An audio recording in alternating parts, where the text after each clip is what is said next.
এসব মোবাইল অপারেটরের কাস্টমার কেয়ারে কল করলে কি কি যে বলে বুঝি না। কাস্টমার অফিসারের কাছে যাইতে কত কি যে চাপতে হয়, এত চাপ তো সেলিব্রিটিদের দেখার জন্য দিতে বা খাইতে হয় না। এরকম এক মোবাইল অপারেটরের কাস্টমার কেয়ারে যখন ফোন করা হয় তখন প্রং প্রং প্রং প্রং টুং টুং টু টু টু টু টুং টুং টুং। প্রিয় গ্রাহক, বাংলায় শুনতে চাইলে 1 চাপুন, ইংলিশে শুনতে চাইলে 2 চাপুন। প্রিয় গ্রাহক, এই মুহূর্তে সব কয়টি লাইন ব্যস্ত আছে, অপেক্ষা করুন অথবা কিছুক্ষণ পর আবার চেষ্টা করুন। আরে ভাই রে, মোবাইলে তো আছেই 10 টাকা, অপেক্ষা করলে তো এই টাকাও খেয়া লাইবি। শুভ সন্ধ্যা, ফারুক বলছি। কিভাবে আপনার সহযোগিতা করতে পারি? কি এত ব্যস্ত থাকে কেন লাইন আপনাদের? 24 ঘন্টা কি প্রেম করেন নাকি ফোনের মধ্যে? ফোন তো দেওয়া হয়েছে কাস্টমারের সাপোর্ট করার জন্য। আপনাদের লাইন এত ব্যস্ত থাকে কিসের জন্য? 4 বছর ধরে প্রেম করে আমার তো লাইন এত ব্যস্ত থাকে না। আপনাদের এত প্রীতি কি ফোনের মধ্যে? সরি স্যার, বুঝতে পারলাম না। 2 ঘন্টা ধরে ট্রাই করতেছি, 2 ঘন্টা যদি লাগে হেল্পলাইনে ঢুকতে, কিসের জন্য হেল্প চাইতে ফোন দিছি এটাও তো ভুলে গেছি। দুঃখিত স্যার, আমাদের কল প্রেসার একটু বেশি থাকে, তাই এই প্রবলেমটি হচ্ছে। তো এত বাজে সার্ভিস দেন কেন তাইলে যে সবাই ঘন ঘন ফোন দিবে আপনাদের? স্যার, আমি আন্তরিকভাবে দুঃখিত আপনাকে এতক্ষণ অপেক্ষা করানোর জন্য।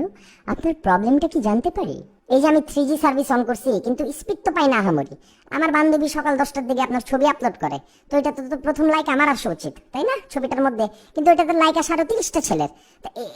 এগুলোর জন্য তো আপনাদের 3G সার্ভিস নেই। এই 3G সার্ভিসের থেকে তো রিক্সা বেশি তাড়াতাড়ি যায়। স্যার, আপনি কোন হ্যান্ডসেট ইউজ করছেন জানতে পারি? হ্যান্ডসেট কোনটা জেনে কি হবে? কমপ্লেন তো আমার হ্যান্ডসেটের দিতেছি না, আপনাদের 3G সার্ভিসের দিতেছি। তা আমার হ্যান্ডসেট কোনটা জেনে কি করবেন আপনি? না স্যার, আসলে আপনি হ্যান্ডসেটটা কি 3G সাপোর্ট করে নাকি সেটা জানতে চাচ্ছি। আমি কি মূর্খ নাকি?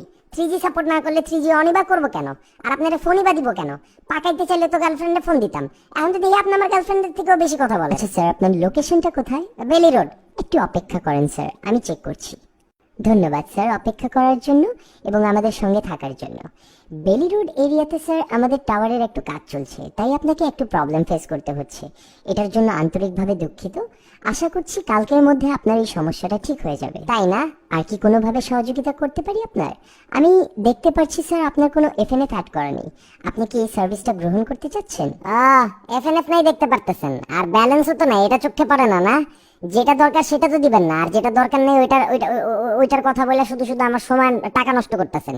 হেল্প চাইতেও দেখি টাকা লাগে। পৃথিবীর তার কোথাও এই সিস্টেম নাই যে হেল্পলাইনে ফোন করলে টাকা কাটবে। এত টাকা দিয়ে করবেন কি? বাড়ি করবেন নাকি 10টা? স্যার, আসলে টাকাটা তো আমি কাটি না, এটা তো স্যার আমাদের পলিসির মধ্যে আছে। টাকাটা তো আপনারাই কাটেন, হেল্প তো করেন না, খালি গল্প করেন। আমার টাকা দিয়ে আমার সাথেই গল্প করেন। যাই হোক, রাখি, অনেক পেছাল পারছেন।